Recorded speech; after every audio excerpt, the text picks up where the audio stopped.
Are you tired of people always telling you what you want to hear and not what you need to hear? Me too. Are you ready to actually do something about it? Hi, I'm Loren Lahav, and for the past 30 plus years, I've been blessed to speak and to impact thousands of people around the world. I've shared the stage with the world's top thought leaders, including Barbara Walters, Tony Robbins, Barbara Corcoran, and Gary Vaynerchuk. I'm also a personal development, lifestyle, and business coach, event producer, and entrepreneur with businesses in over 25 countries.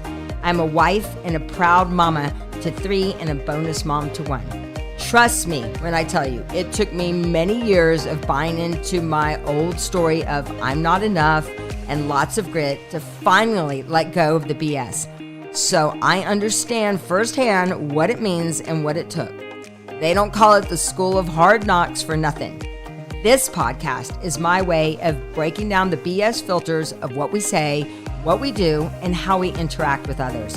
I will be sharing what worked for me, yet more importantly, what didn't work for me. This is a no fluff podcast where we will address real life issues that seem to surface when you least expect it, relationship conflict and breakdowns, and real solutions. I will share from my life experiences and those of other everyday heroes, as well as the world's top experts, are all here to help you grow through the process of letting go and finally expressing your true voice, who you are and what you stand for. In a world of political correctness and living our lives on social media, it's hard to know what is real. And are you taking in so much information but not applying what you've learned?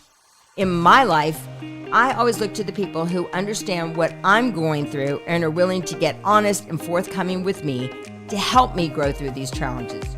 Trust me, I've had them all, and I'm going to take the time to be as real as possible and get to solutions.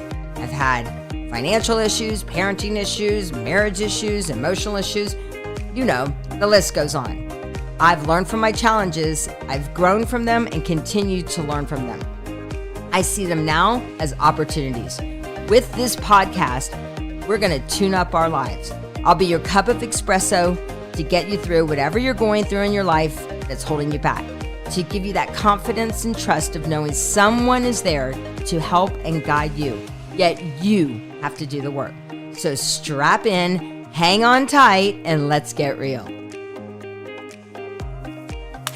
Welcome. Today I am excited because I'm always excited. I tell everybody, Tammy, I tell everybody every time I'm excited, but I'm excited because I bring people on that I love, admire, trust, and I can't wait to learn from. So that's why you are here. The list of people between who we've got coming on, you are launching it, baby. TLC ladies that just come back.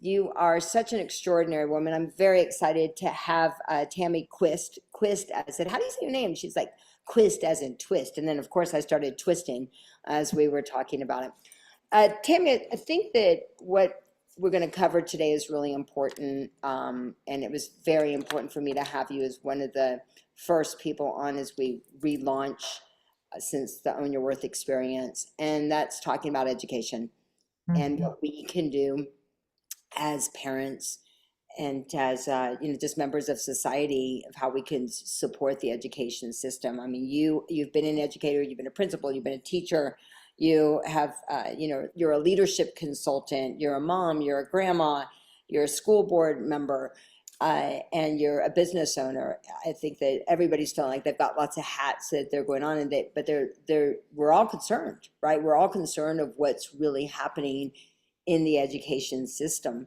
And so someone who's been in this more than 3 decades, what is the statistic that you want us to know that's going to have everybody have their Snoopy ears up and go, man, I'm really going to listen, whether I'm a parent or not a parent, about why it's important for me to get active with the education system right now. I'm sure you've got a good fact. Yeah, I was just in a school yesterday and we were talking about the importance of early childhood education. And I think, we think because the way that we've always done school is that school really starts in kindergarten when kids come in kindergarten. And the facts are that the majority of everything that we learn in life happens before 6 years old. And so, what happens when a child is really young really impacts their experiences and everything to follow. And so, if we don't get them young and do the things that we know are important when they're young, then we play catch up. We tend to, a kid that has like a learning difference or something, then we tend to spend lots of money trying to remediate something that we could have gotten a hold of a lot earlier. Wow, that is crazy. So the majority is before they're 6 years old. So you talk about what are those things that we can do early on so that we don't catch up. What would you say the top three things are from birth to six? Well, I think this is one of the things, one of the things I'm constantly thinking about is, how we develop our identity, how we feel about ourselves, how we think about ourselves. And generally speaking, something happens when we're young. And in our 6-year-old brains, we make up a story about what that is. And then we live our entire life trying to find evidence to support that belief, right? And so parents don't know that for the most part. And even educators, elementary school teachers, that's not something that's in their curriculum to become a teacher. And so if there are some basic key fundamental learnings that as parents, if we knew as parents, that if we knew that as teachers of the littles, we call them the littles in education, if we knew that, then we would be much more, I think, discerning about the words we use with children, right? The experiences that we expose them to, because they're taking in everything. They're like a sponge when they're little, So, so I think, It's so yeah, funny. I'm sitting here thinking about my kids. Like, what were those things that I did with them when they were little, right? And yeah, the biggest thing that was that I traveled with them, even though everybody said, "Oh my God, don't travel them, don't, they're too young, they're too," all these things. I travel with them. I'm smiling because Asher, I let her wear these crazy outfits and just express herself, I would say. Same thing with Joss, like letting. I remember my husband and I were just talking about this about Joss used to dress up in costumes, and I let him go into the theater dressed up in Tarzan, and people are like, "You're not going to let him just go into the theater that way, are you?" And I'm like, "Why? It's the movie's Tarzan. Like, he wants to be Tarzan. He wants to get in character. Like, I don't understand the difference." So it's interesting what you're saying when we think about as parents, what did we do? And I would right. love to know, like, as a consultant, if you were talking to me, hearing what I'm telling you as a mama, what I did with my kids, how would I do? How would I rank? Excellent, excellent. Allowing your children to be self-expressed, allowing them to act on their curiosities, super important. And the idea that there's nothing wrong with them, I think is so important, because what happens is somebody says something to us and it might be something really minor and we make up this whole big story about it. Like, for instance, one of the folks in a workshop that I was in one time talked about, um, she was little, she was like 3 or 4, and she and her sister went to meet her dad at the door. Dad came home from work and walked in the door, and she was wearing, I can't remember what she was wearing, but her sister was wearing a dress. And dad patted her on the head and said, "My, don't you look pretty?" And the other little girl made up that she was not pretty. Yeah. And that's what she made up. And that's how she lived her whole life, was like, I'm not enough. I'm not pretty. And so sometimes it's minor things like that we don't even realize that what we say.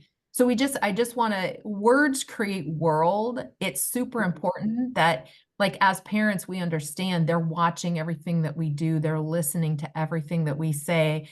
And they're busy. They're meaning making machines. The human brain is a meaning making machine. We try to make meaning out of everything. And so just to be very cautious about how you do that.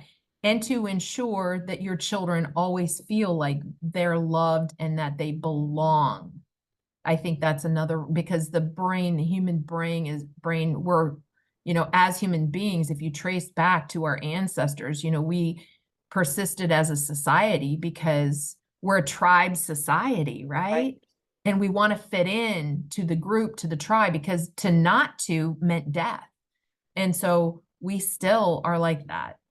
And that's important to know as a parent. So I love what you said. So you said that, to really help them develop their identity, the words, the experiences, that they're taking everything in. So for new parents or grandparents, or just like, as you said, people in society that are talking to young children, what would be the top three things that you would say to them to really be aware of, other than the words and experiences and that they're taking everything? What would be some coaching you would give them? I would say, let your children be self-expressed. So use words like give them choice, give them choices. I would say be sure to use positive language rather than negative language. Frame things in the positive rather than the negative. And I would say appreciate every step of the way and be present to who your child is in the moment, even when they're on the floor throwing the temper tantrum. I think sometimes if we can depersonalize, what happens is we personalize the situation and we get embarrassed. Like you said, like some parents said to you about taking the kids to the movie and dressing up and some parents look at whatever it is that their children are doing and they're embarrassed by it, or something is triggered for them.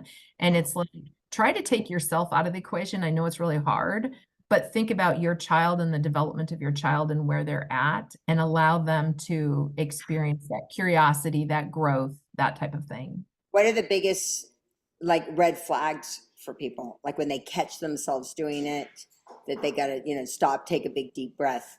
What are those red flags? Well, if you can feel yourself, your heart racing, right? So I'm a parent, my kid's throwing a fit in a tantrum in the store, and I can feel myself, how you feel yourself clenching up, your heart starts racing, you start feeling like you're impatient. When you start feeling that way, step out. I always use this. So I use the phrase, listen, Linda. I don't know if you've seen any of the listen, Linda memes. They're hysterical. So Listen to me. Listen, Linda. Listen, listen, listen. Yeah, listen, one of my listen. best friends, her name is Linda, so it's my favorite thing. Listen, I know. listen. I know, right? So like my point of view that I'm trapped in, I've named that point of view Linda. So Linda is that point of view that I'm trapped in. It's that story that I've made up.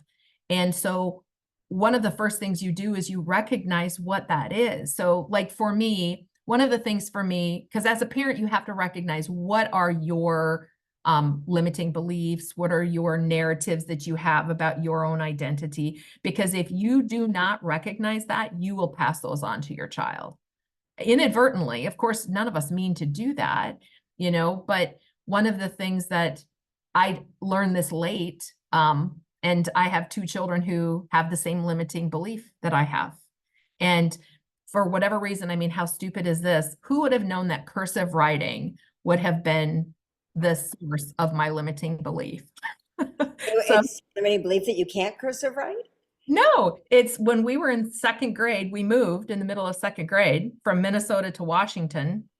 The kids in Washington learned cursive in second. In Minnesota, they learned in third. So I was plopped into a classroom where my classmates already knew how to cursive, writing cursive for like almost the entire alphabet. And so I got set at the remedial table in the back of the room, and I felt stupid, right? I felt like I was not good enough. And I'm sure it was nothing my teacher meant to do, but that belief that I was not good enough and that I could not learn as fast as my peers and I was stupid, that belief manifested itself. And my entire life, I have been trying to prove that I'm smart enough. Like Wow. Like I'm just shy of my dissertation. I'm all but dissertation with my PhD. And I still sometimes feel like I'm a fraud, right? Right. Yeah, it's amazing like where that gets, like you said, where how early that it starts. So I have a question. Let's talk about cursive for a second. Because I love cursive writing and I love what cursive does for the brain. My daughter actually, she said to me, Mom, you um it's interesting that you say that because I didn't feel as smart, but I love cursive writing. I thought, well, if I can make it look pretty, right? Look how that shows up in my life. I'm like, well, if I can just make it look pretty, right? It might not be like totally right, but at least I'll make it look pretty. Why did they stop? And how do you think it's affected children by not teaching cursive? This might Mm-hmm. be a personal, none of this, just so you all know, we didn't go through any of these questions. I just kind of been going, what's pulling me based on where the conversation is going. But what would you say? And maybe there's a Yeah. little, yeah. Yeah, this is a huge debate, just so you know, in education circles, it's a huge debate. And I am not an expert. I just need to be clear. I'm not an expert in cursive writing, and I've not followed the research about that. Personally, I think that folks that folks that really love cursive writing, it's because of the art behind it, and it's a way to express Right. the some of the logic behind, I think, the decision not to teach cursive writing was the amount of time that it took to teach it. And so many kids are on devices, and so much of the writing is happening on the tablet or the computer. And what they see there is they see mostly um, manuscript writing, where it's not cursive. Yeah. So I think that that probably had something to do with it. I too write in cursive. All my notes usually I take in cursive, color coded and everything. Of course they're color coded. Yes. So let's Yeah. talk about education and what are you so passionate about right now, making sure that people are like, listen, listen, listen. This is what Right. you got to do. What Yeah. is it for you that's driving you? Because I know you travel all over. Every time we try to arrange for you to come to an event, you're like, Lauren, I need the schedule 2 years in advance, basically. So Well, just, we are going on that safari next year, but just so yeah, get it in your planner. I But will. what is it for you that keeps you literally on the road? I would say, what, you must be on the road 300 days a year. Yeah. What Yeah. makes you so passionate to wake people up and keep them awake about education? Yeah, well, two things. Two things that I'm super passionate about. The first one is how important education is before 6 years old. And so, what we do with parents that are expecting from the time that parents know that they're going to be parents until the time where a kid officially gets into school, what happens during those years because they're so formative, and how can we support parents? Because many parents, kids don't come with a manual, you know how it goes. And so how can we support parents there? That's that I know scientifically, like the knowledge part of me really knows that that's a crucial undertaking. For me personally, I was trained in secondary education, which means middle school, high school. Most of my career was spent as a middle school teacher and a middle school principal. That's why I'm a little crazy. Middle school is an amazing time of kids finding out their identity, who they are. But middle school, high school right now in our country is not working. And I'm in lots of schools, and I'm telling you, the teachers most of the time are amazing. The teachers want to do the best job that they can, but education is not working for us as a society right now. And so there need to be some massive restructuring efforts. And we've gone through this before historically. Um, Secondary education needs a major overhaul. And that means that we need to really sit down and talk about what is it important, what is imperative for students to know and to be able to do, what is imperative. And we have lost a lot of the curriculum that is necessary for them. I mean, we're not preparing them for what life is really going to give to them. Well, I mean, I felt this big time because during that mandatory pause, Asher basically, I don't know, I was like, you were the luckiest girl ever. You got to skip all of middle school. You got to skip all the whole mean girl Mm, time of thing. But like you said, that there was a gap for her, a huge gap. What happened? What happened and how do we fix it? What are the things that you feel that we've got to bring back? And yeah. what are the things, what needs to shift? You had me read that you're part of the, school board. I think that there's, Yeah. is it parents not active in the school board? Is it them not? What is happening that has caused this Yeah.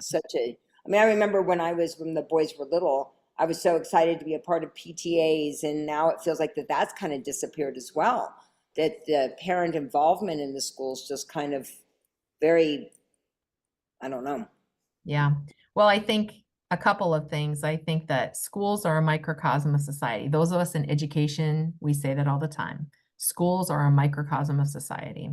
And so in Arizona, I'll give you an example. In Arizona, charter schools are everywhere, right? And we also have the School Voucher Act, which provides public funding for parents to have private education. So they could have micro schools or a private school, parochial school, whatever. And so we're stripping resources from regular public schools, and that's problematic. The second thing is there's a lack of oversight for some of those charter schools and some of those private schools. They don't have to play by the same rules that the public schools do, and they don't have to serve the same students. They get to choose who gets to come into their school and who doesn't. A Yep, public school has to take every kid that comes, yep, right? And so we're almost through legislation, we're creating these two different types of systems, which is scary for me yep, because that goes against what Dewey, and he's the father of education, right? Of what the goal was to have a free and public education for right, all children. right, right. You It know, reminds me of the movie Waiting for Superman. Do you remember yeah, the movie many yeah. years ago? And I think that principal, or was she what was she? She wasn't the principal. She was in charge of the district, right, in DC, and she went in to look at like which schools were working and which schools weren't working.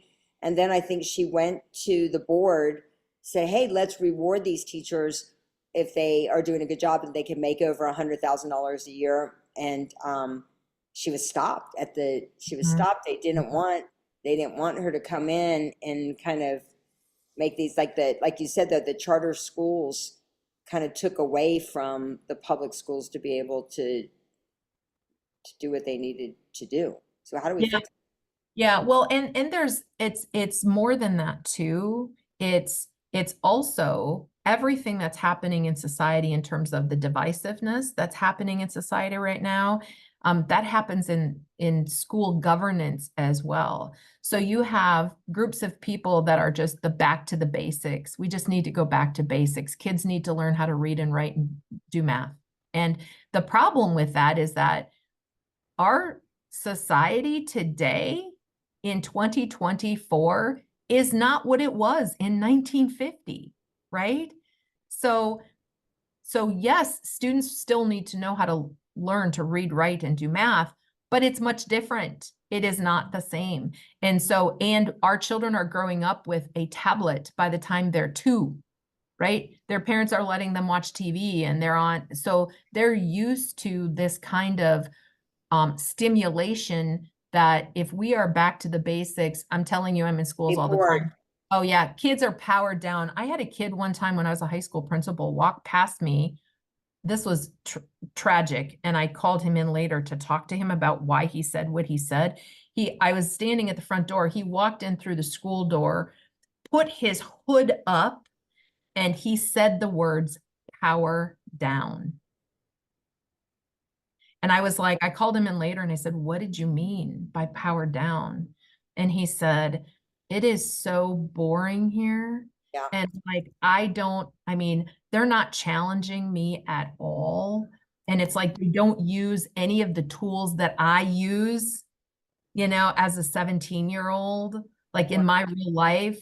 And it's like, and so we need to change some things in wow. public ed. Yeah. Well, I mean, I noticed with my daughter, they don't even have books anymore. I mean, everything's on the computer, everything's from Google Drive. And I remember it was my daughter that taught me how to use Google Drives, Yeah. right? Yeah. And like you said, like, are we preparing them for the life that's ahead of them, or are we so stuck in the way that we want to do things? I even think from, for Yeah. myself, like I'm like, ooh, maybe it's just because I love uh, cursive that maybe I'm not preparing her the way that she really Yeah. does need to be prepared. It's very interesting, very, very interesting. So for you, what do you see for the next 5 years? For you with education, uh, Yeah. awareness, like you said, is having that awareness of what do they need, that you, Yeah. like, you stopped in your shoes at that moment when you heard him say Well, that? And what change yeah. did you make when you heard that as a principal? Did you Yeah. make a change? Well, yeah, I went to my staff and I shared the story. Stories, as you know, we talk about this all the time, stories sell, right? And they influence. And so telling that story and asking all of my staff to really take a look at what's happening in your classroom. And we had we called it the shuffle, and we had staff members that would follow a student um, from class to class, just like they were them. And so they would just follow them and sit in classes like the students did for the entire day, and then report back to the staff what it was like for them, to follow in the footsteps of a student, and what was that experience like. And I think what happens is we get so comfortable with our own perspective and with what works for us, that sometimes I think we're missing the generational gaps that are there. And technology has just exemplified the impact of that gap. Mhm.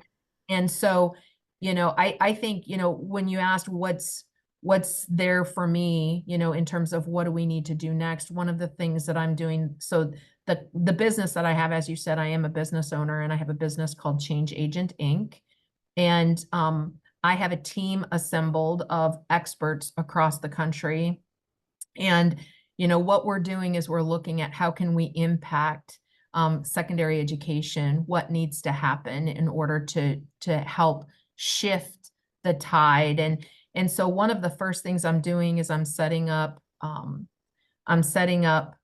opportunities and I'd love for you to participate in this, Lauren. I'm setting up focus groups of folks from all over the country and in different businesses to just have conversations about what is needed in secondary education. What do you think is missing as a parent, as a business owner, as a legislator? So I want to assemble different groups and have focus groups all over the country and have conversations, and then take those conversations and and write a book about what we learned, and then take a look at what are our next steps. Where do we go from here? I'm also with the schools that I'm working with, but I'm just one person and I have such a limited uh, scope, and reach. I work with the schools that I'm serving, and we're constantly looking at what can we do in your school. I'd like to create a school that would use to be a model school, so Right. that we can use that, and then again, probably write a book outlining our experiences and do research to see what's working. It's so interesting that you talk about the shuffle, like you said, sitting in the classrooms like the students and having that experience, and that it's having that empathy and understanding, which is really lacking as well, right? Like you said, it's that gap, and this is how we close that gap. Well, I adore you. I am honored to, just be with you and experience life with you. You are an extraordinary woman. How do people find out more about being a change agent and all of the great things you're going to be doing? You're going to be speaking at one of our lunches that we're going to be doing. So get ready. We'll let you know the dates of when she's going to be, probably in Nashville over this next year. I'll let you know the dates that she'll be there. But how do people get a hold of you, learn more about everything you've got going on? Sure. If you're interested in participating in one of the focus groups, please email me at changeagenttq@gmail.com. That's changeagenttq@gmail.com. And just let me know that you're interested in participating in a focus group. Again, we're having focus groups, and we're going to have a series of them across the country. Minimal time in terms of we're looking at the focus groups being anywhere from 45 to 80 minutes, depending on because I'm trying to keep them smaller in size so everyone has an opportunity to give. I'm in. You can count on me to be a part of the focus group. Cool. And all of our ladies, we got to get all of our ladies as part of that. Right on. Well, thank you, Laura. I appreciate it. I appreciate it, and I'll talk with you soon. Okay, thank you so much. How awesome was today? Make sure you subscribe to the podcast and invite your friends to join as well.